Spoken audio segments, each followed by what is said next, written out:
Hello guys, welcome back with our new video. In this video, I'll help you how to fix WhatsApp status not showing. So guys, if you are using WhatsApp and want to see any status on your WhatsApp account and status are not showing, then I'll help you how to fix this problem.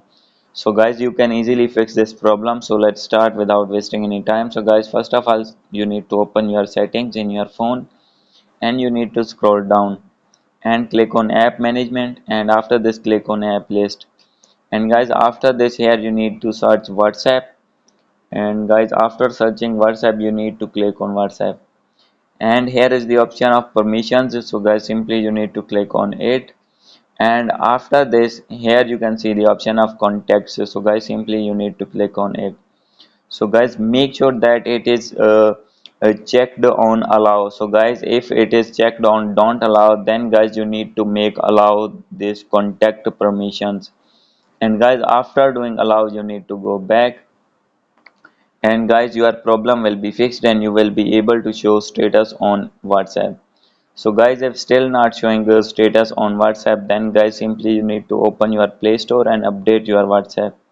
So guys, open your Play Store app and guys search here WhatsApp, and guys you need to click on WhatsApp, and here you can see the option of update. So guys, simply you need to update your WhatsApp, and after doing update your problem will be fixed, because many of features of not working due to new update. So guys, after doing update your problem will be fixed.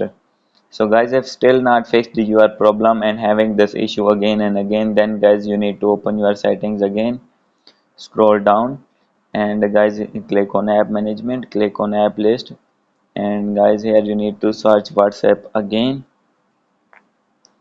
and after this you need to click on storage and cache and click on clear cache. And guys, after doing this, if still not fixed your problem, then guys you need to uninstall your WhatsApp. So guys, click on uninstall, and after doing uninstall you need to reinstall again from your app Play Store. And guys, after reinstalling in your phone and making your account again on WhatsApp, then your problem will be fixed. So guys, hope you like this video. If you like this video, please do subscribe, comment and share. Thank you.